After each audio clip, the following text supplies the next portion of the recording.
오늘은 합력하여 선을 이루는 선에 대해서 함께 말씀을 나눕니다. 예언 기도를 많이 하시고 또 금식 기도를 많이 하시던 어떤 권사님이 그렇게 예언도 잘하고 또 금식 기도도 많이 하고 작정 기도도 많이 하는데 또 이혼도 많이 했어요. 3번을 했답니다. 이혼을 3번을 했대요. 그리고 권사님 딸도 이혼을 했는데 딸이 이혼 후에 신학을 했어요. 그러자 그 권사님이 이렇게 얘기했다는 거예요. 내가 이혼을 했기 때문에 딸도 이혼을 했고 딸이 이혼을 했기 때문에 신학을 했고 이제 주님의 일을 위해서 쓰임 받고 있으니 내가 이혼을 안 했으면 어쩔 뻔했냐.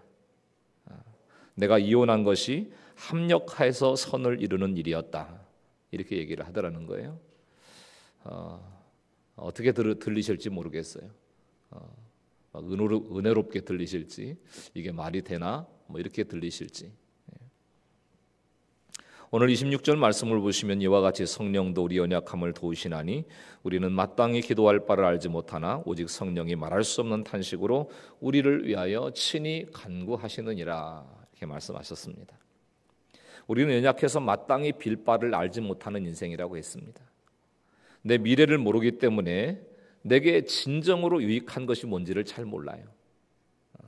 사람들은 돈이라고 생각하고 성공이라고 생각하고 또 풍성함이라고 생각할지 모르지만 진정으로 나에게 유익한 게 뭘까? 이걸 잘 모릅니다. 그런 우리가 믿음으로 의롭게 됐다고 말씀합니다. 죄에서 자유하고 율법과 사망에서 자유합니다. 그런데도 우리 자신들이 하나님 앞에 기도하는 기도의 모습을 한번 가만히 돌아보실 수 있기를 바랍니다. 내가 뭘 구하고 살아가는 사람인지. 아직도 얼마나 이기적인 기도를 하고 있고 얼마나 욕심에 찬 기도를 하고 있고 얼마나 형식에 얽매여 있는 기도를 많이 하고 얼마나 입으로만 그냥 쏟아내는 이런 기도를 많이 하고 있느냐. 그리고 죄를 짓고도 얼마나 많이 감추는 기도를 하고 살아가는지 몰라요.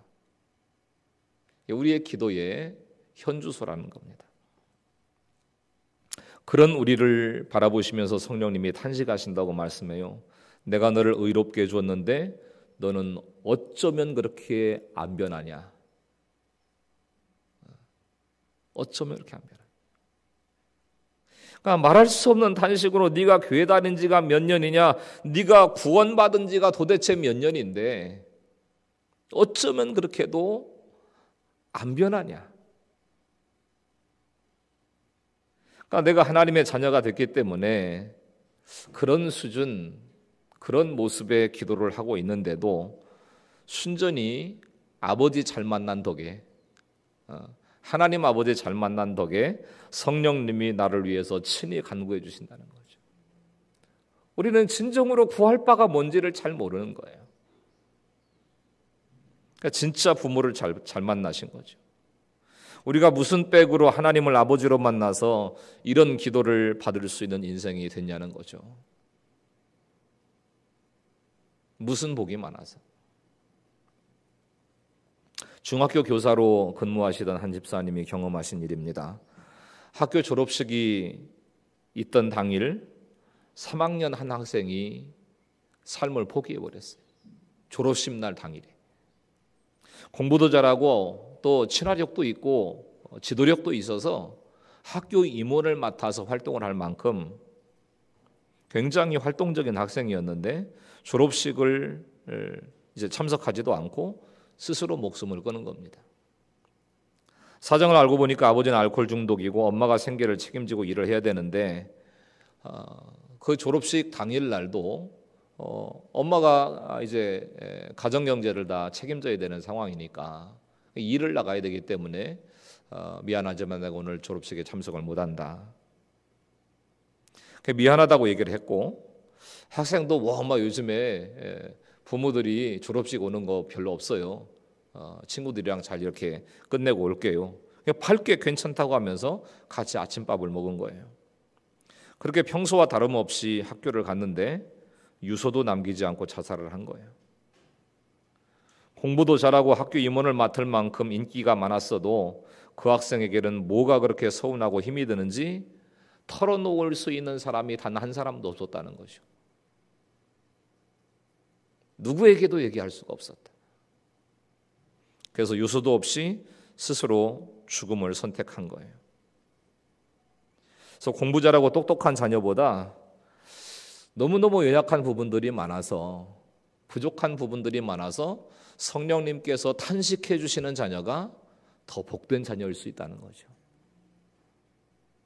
성공한 자녀보다. 여러분, 내 힘 가지고 자녀를 잘 키울 수가 없습니다. 눈동자처럼 자녀를 지키시고 보호하시는 성령님의 보호가 필요한 거예요. 부모라고 어떻게 늘 자녀를 쫓아다닐 수가 있겠어요? 성령님이 도와주시고 보호하시고 성령님이 가르쳐 주셔야 되는 거예요.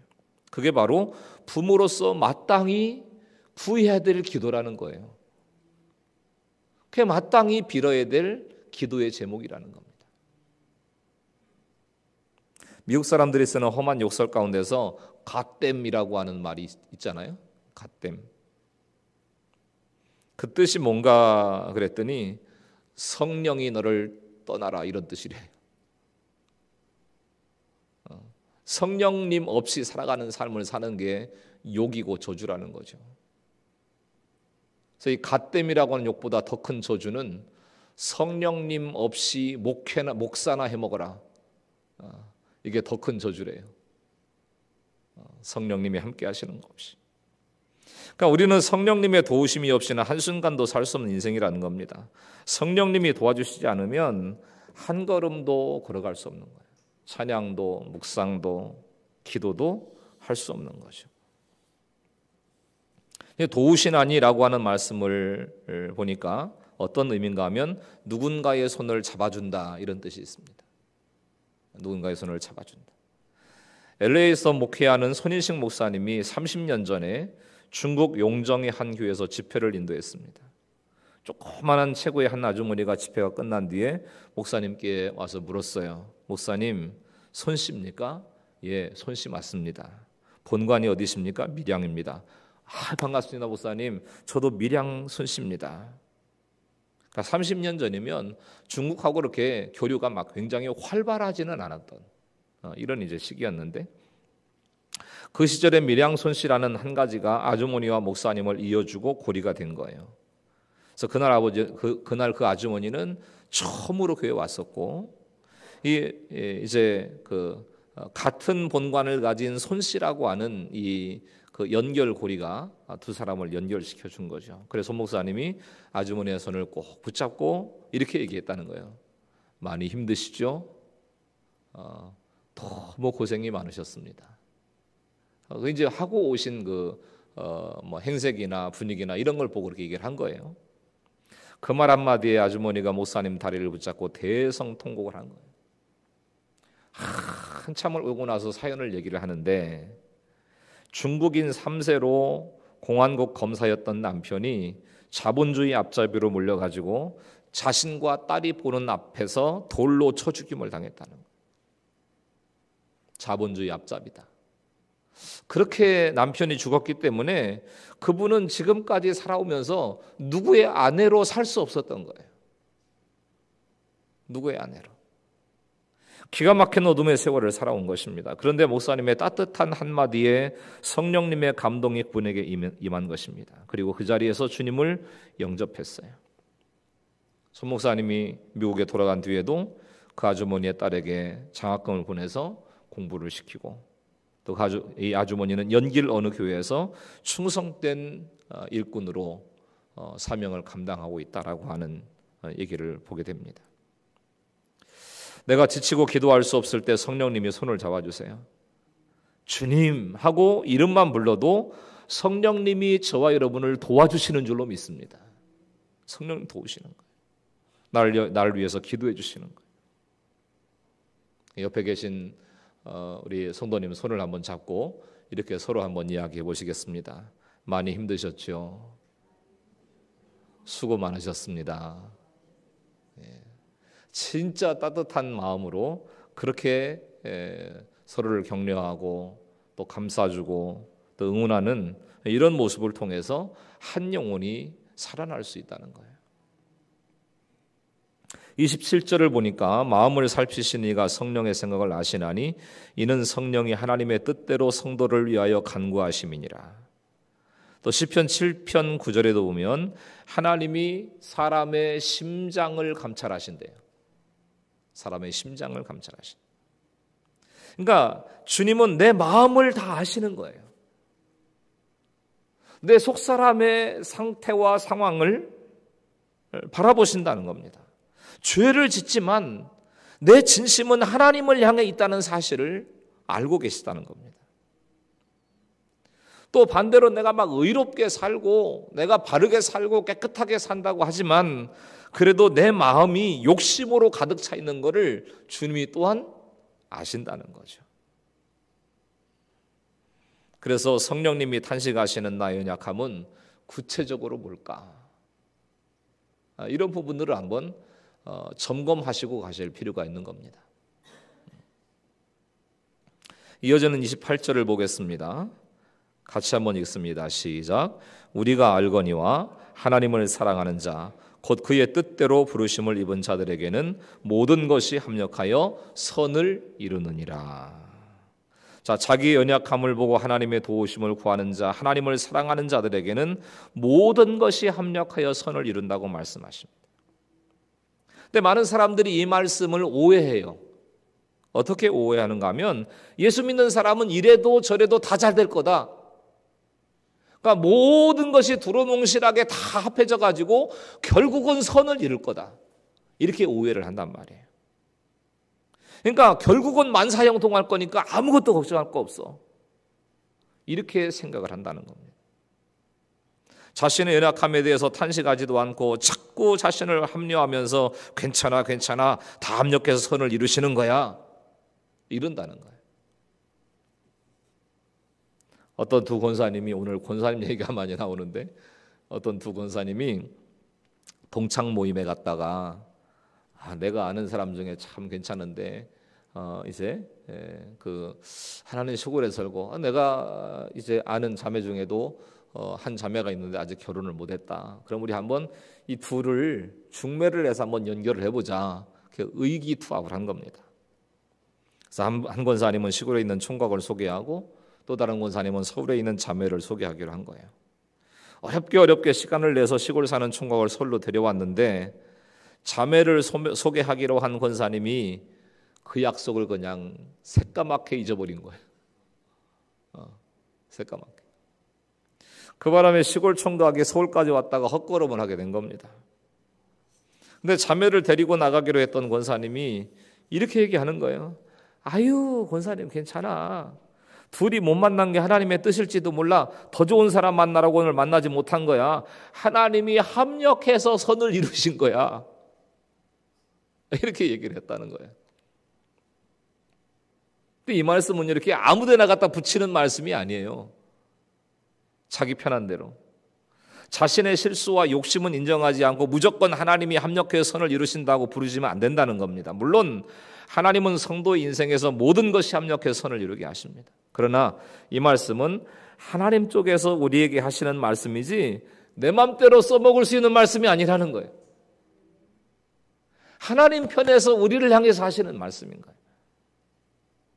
잘못한 입장에서는 내 잘못만 인정하면 되는 거예요. 내 실수만 인정을 하면 되는 겁니다. 시골 총각을 힘들게 데리고 온 권사님이 그 말을 했다면 차라리 괜찮아요. 하지만 실수한 당사자가 그렇게 말을 하면 안 되는 거예요. 맞는 말일 수가 있지만 기분 나빠요. 그래서 28절 말씀을 반대로 읽으면 이렇게 되는 거예요. 띄워보세요. 네, 같이 읽어봐요. 시작.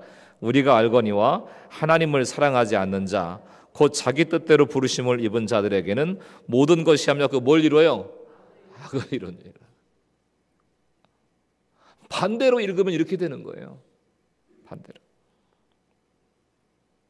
하나님 주신 게 많죠. 자녀도 주셨고요, 가족도 주셨고, 명예도 주시고, 돈도 주시고, 지위도 주시고. 근데 하나님을 사랑하지 않고 자기 뜻대로 사는 사람은 그 모든 것을 총동원해서 뭘 이룬다고요? 악을 이룬다는 거예요. 하나님 주신 게 많은데 자기 뜻, 자기 주장, 자기 고집대로만 살아가는 사람은 그 모든 것을 다 총동원해서 악을 이루더라. 정치인은 정치인의 지위를 이용해서 비리와 부정과 악을 이룹니다. 과학자들은 지식을 동원해서 인간 목재를 연구한다는 등 악을 이루고, 이렇게 돈과 능력과 외모와 매체를 총동원해서 악하고 음란하게 사는 것이 하나님 없이 사는 인생의 특징인 거예요. 하나님이 주인 되지 않은 인생의 특징이다. 그러면 선은 뭐냐? 결과적으로 우리가 거룩을 이루게 되기 위한 모든 사건과 경험이 선인데요, 나보기에 좋은 게 선이 아니라는 거예요. 내 만족이 선이 아니라는 겁니다. 사람들은 내 소원대로 되고 내가 편해지고 내가 가진 소유가 많아지고 그게 선이래요. 그게 축복이라고 얘기합니다. 그러나 보십시다. 보기에 좋고 만족스럽다고 해도 우리가 하나님의 자녀로서 거룩하게 되는데 방해가 된다면 그거는 결코 선이 아니라는 거예요. 하나님의 백성으로 살아가는데 도움이 되는 것이 아니라면 그건 선이 아니다. 고난도 축복이라는 얘기를 합니다. 그러나 고난 자체가 선은 아니죠. 고난은 좋은 것도 좋아할 이유도 없는 겁니다. 그런데도 고난이 축복이라고 말씀드리는 것은 고난을 통해서 우리가 하나님 앞으로 가까이 나갈 수 있는 중요한 통로이기 때문에 그래요. 그 아픔이 없었다면, 그 고난이 없었다면, 그 시련이 없었다면 내가 하나님 앞에 가까이 나왔을까? 그래서 고난은 축복이다. 내 죄를 깨닫게 되고 나의 거룩함을 이루어가기 때문에. 그렇지 않다면 고난이 좋을 게 뭐가 있어요? 일도 없는 거죠. 그러나 고난의 유익은 나를 하나님 앞으로 가까이 데려가는 거예요. 하나님을 사랑하는 사람, 내 연약함을 인정하고 하나님의 뜻대로 살고자 하는 사람에게는 가난과 무력함과 질병까지도 선을 이루는 도구가 될 수 있는 거예요. 내가 하나님을 사랑하는지 하나님의 뜻에 관심이 있는지 없는지에 따라서 가진 것도 못 가진 것도 선이 되기도 하고 악이 되기도 할 수 있다는 거죠. 그러니까 우리가 생각하고 묵상할 부분들이 이런 부분들인 거예요. 무조건 선을 이루실 것을 믿고 방관한 게 아니라 더욱더 간절히 하나님을 사랑하고 하나님의 뜻을 구하고 살고 있냐? 나는 어떤 삶의 모습을 가지고 살고 있느냐? 그리고 이어서 29절부터 30절 말씀 가운데는 선을 이루시는 목적을 말씀하시고 계십니다. 28절에 합력하여 선을 이루느니라 라고 하는 말씀과 29절 사이에는 왜냐하면이라고 하는 접속사가 생략되어 있어요. 원래대로 읽는다면 이런 얘기입니다. 하나님이 모든 것을 합력하여 선을 이루시게 하는 이유는 왜냐하면 그 아들의 형상을 본받게 하기 위해서입니다. 아들도 그냥 아들이 아니고 맏아들이라고 하는 것은 예수님과 같은 반열에 세워서 영화롭게 하시려고 미리 나를 아시고 정하시고 부르셨다. 이렇게 말씀하는 겁니다. 그러니까 저와 여러분은 하나님이 미리 아시고 정하시고 부르시고 의롭다 하시고 영화롭게 하신 존재라는 것입니다. 그러니까 이 모든 것에 중요한 게 뭐냐면 하나님이 주어예요. 하나님이 미리 아셨고 하나님이 미리 아신 인생을 하나님이 정하셨고 하나님이 정하신 인생을 하나님이 부르셨고 하나님이 부르신 인생을 하나님이 의롭다 하셨고 하나님이 의롭다 하신 인생을 하나님이 영화롭게 하셨습니다. 그러니까 모든 말씀 가운데 하나님이 주어신 거예요. 그래서 로마서 8장까지의 모든 교리의 결론이자 구원의 핵심이 이 5가지 동사에 다 담겨 있는데 바필드라고 하는 신학자가 이런 얘기를 했습니다. 끊어질 수 없는 이 5개의 고리로 만든 황금 사슬이 이 5가지의 동사에 담겨 있다. 이렇게 얘기를 했어요. 여러분, 하나님께서는 이미 우리를 아셨어요. 잘나서 아셨을까요? 막 잘생겨서? 막 인격이 정말 막 괜찮은 모습이라 아셨나요? 그냥 우리 존재 자체를 아신 거예요. 착해서 나를 정하셨을까요? 우리가 죄인 되었을 때 죄인인 우리를 맏아들이 하시려고 미리 정하셨다는 겁니다. 자, 미리 정하셨다는 것은 미래가 이미 정해져 있어서 그거를 알 수 있다는 뜻이 아닙니다. 이걸 이제 보통 신학에서는 예정론 이렇게 얘기하잖아요. 예정론은 장로교 쪽에서 주장하는 교리입니다. 우리 성결교에서는 선행은총을 이야기하지 예정론 이야기하지 않아요. 그러나 미래가 정해졌다면 너는 지옥 갈 거니까 믿을 필요도 없어. 이건 말이 안 되는 거잖아요. 예정론에 있어서 100% 죄인인 내가 구원받고 보니까 만세 전부터 예정하신 인생이더라. 내 인생 전체가 구원을 위한 하나님의 계획이었다. 이렇게 구원받은 사람이 자신의 과거를 돌아보면서 올려드리는 신앙 고백이 예정론이지. 근데 이게 이 이야기를 했던 칼빈이 죽고 나서 예정론이 막 부풀려지기 시작하면서 미리 다 정해졌는데 구원받을 사람, 지옥 갈 사람 다 미리 정해졌는데 교회는 가서 뭐하냐? 기도를 해서 뭐하냐? 성경 읽어서 뭐하냐? 이런 막 오해가 생기면서 교파가 막 갈라지고 우리 성결교단은 예정론 안 믿어. 우리는 이미 하나님께서 선제적으로 주신 그 은혜, 선행 은혜에 대한 이런 모습을 가지고 그 교리에 따라서 우리는 교단을 이끌어 나가. 뭐 이렇게 얘기를 하는 거예요. 근데 저는 교파주의가 아닙니다. 교파주의자가 아닙니다. 장로교가 옳다, 성결교가 옳다. 제가 기독교에 대한 성결교의 목회자인 것에 대해서 자부심을 가지고 또 이제 자랑스럽게 여기고 사역을 하고 있지만 성결교회만 최고의 교단이다. 이렇게 얘기하고 싶지 않아요. 중요한 건 예수님을 어떻게 모시고 살아가느냐. 이게 중요한 거지 교파 교단이 중요한 거 아니에요. 그러니까 예정론은 절대 그런 의미가 아니라 예정론은 미래를 말하는 게 아니에요. 이미 구원받은 내가 내 삶을 돌이켜 돌아보니까 하나님께서 이미 나를 아셨고 나를 정해놓으신 인생이었다는 것을 깨닫게 되더라는 거예요. 그러니까 일종의 신앙 고백인 거죠. 그러니까 자기 의지와 상관없이 교회에 오신 분도 하나님이 미리 아시고 정하셔서 오신 거예요. 잘 믿고 살아보겠다고 자원하신 분도 지금까지 먼 길을 걸어오면서 하나님이 계신지 안 계신지, 믿음으로 살아야 되는 건지 많은 건지, 이게 이제 확실하지 않아서 이제 먼 길을 돌아오신 분도 하나님이 미리 아시고 정하시고 부르셔서 오신 거라는 거죠. 어떻게든 한 번이라도 복음을 들었다면, 교회에 발을 들어놓았다면 그건 우연이 아니다. 교회 와서 복음을 듣고 말씀을 들었다면 언젠가는 반드시 하나님께서 불러주신다. 하나님이 정하신 인생이시기. 그런데 하나님께서 미리 아시고 정하신 사람을 부르신다는데요. 어떻게 부르실까요? 직분으로 부르실까요? 은사로 부르실까요? 목사와 선교사로 부르십니까?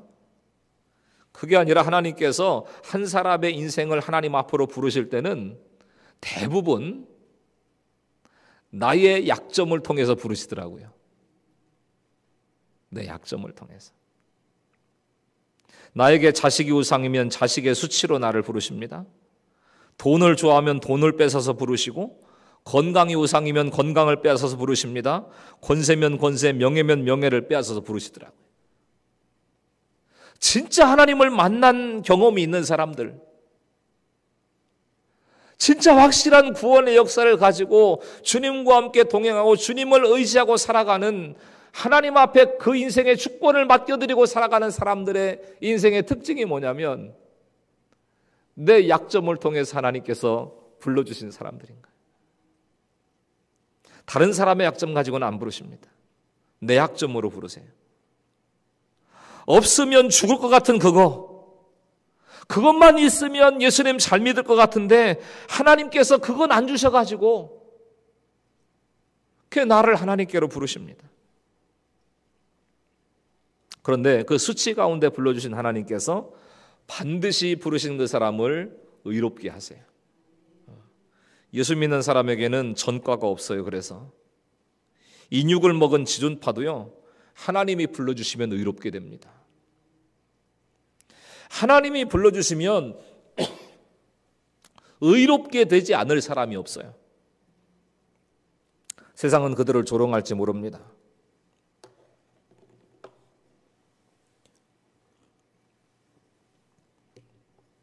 세상은 그들을 비난할지 몰라요. 망해서 예수님을 믿었다고 이제 조롱할지 모릅니다. 그러나 하나님께서 의롭게 해주셨는데 누가 나를 송사하겠냐? 이게 사도 바울의 고백이죠. 하나님이 나를 부르셨는데, 하나님이 나를 의롭게 하셨는데 누가 나를 고발하겠냐? 이 중3 학생의 자살을 보고 가슴 아파하던 집사님은 정작 자기 아들은요, 학교에 잘 가지도 않는 이름난 문제아였답니다. 학교에서 모르는 사람이 없을 정도로 이름이 난 문제아였어요. 죄송합니다.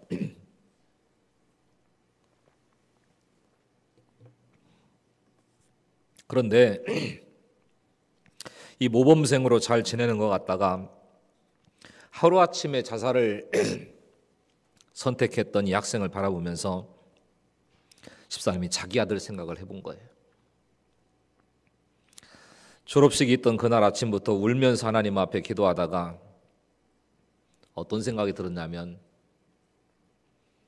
차라리 속 썩이는 이 아들이 없었더라면, 없어져 버린다면, 이런 생각이 갑자기 번쩍 들어가지고 그 순간 너무 마음이 아파서, 하나님, 그래도 집사라고 하는 사람이 이게 무슨 생각입니까? 그러면서 하나님 앞에 막 울면서 기도를 하고 있었다는 거예요. 근데 출근길에 학생의 자살 소식을 듣고 장례식으로 달려가서 선생님들과 함께 얼마나 통곡을 하면서 오열을 했는지 모른답니다. 그리고 어린 학생의 죽음 앞에서 죽음을 함부로 생각했던 그 이기적인 모습을 얼마나 회개했는지 모른대요. 어디에도 한마디도 말을 못하고 죽은 아이를 생각하니까 솔직하게 다 드러내고 죄를 짓고 돌아다니는 아들이 차라리 감사하다는 생각이 들더랍니다. 아들 때문에 자기 부부가 하나님만 바라보게 하시고 하루라도 말씀을 듣지 않고는 살 수 없는 은혜로 몰고 가시는 그 하나님의 은혜가 감사하게 느껴지더라는 거예요. 그러나 그 기다림의 끝이 언제일지 몰라 너무 힘이 들다고, 그런 이제 고백을 하는 걸 봤습니다. 여러분, 오늘 주님께서 우리에게 오신다면 제일 수지 맞는 사람이 이런 부모가 아닐까 싶습니다. 이분은 아직도 탄식할 일이 많아요. 하나님이 언제 불러주실지도 모르는 아들 때문에 날마다 눈물과 기도가 끊이지 않습니다. 하지만 이렇게 아들의 영혼을 위해서 탄식하다가 천국의 영광스러운 자리에 가지 않겠는가? 그러니까 하나님은 수치를 벗어나고자 하기보다 수치를 드러내면서 부르심에 응답하는 인생을 거룩하게 하시고 영원하게 하시는 것입니다. 교사인 집사님은 문제아 아들이 부끄러울 때도 있지만 그 아들 때문에 학교의 문제 학생들을 끌어안을 수 있었다고 합니다. 자식이 공부 잘하고 모범생인 것이 부러운 게 아니라 힘든 자녀를 바라보면서 하나님의 마음을 알아가는 것이 부러워야 된다. 이게 바로 합력해서 선을 이루시는 하나님의 역사다. 이런 사실들을 우리가 기억하면서 오늘도 다시 한번 합력해서 선을 이루시는 하나님의 역사로 주님을 인생의 구원자로 영접하면서 하나님의 부르심 앞에 응답하고 한 걸음 한 걸음 내 연약함 속에서 또 내 수치 속에서 내 부족함 속에서 하나님 앞에 가까이 나가고 그 은혜로 하나님께서 우리를 거룩하게 하시고 복되게 세우시는 주님의 은혜 가운데 설 수 있는 저 여러분 모두가 다 될 수 있기를 예수님의 이름으로 간절히 축원합니다. 할렐루야.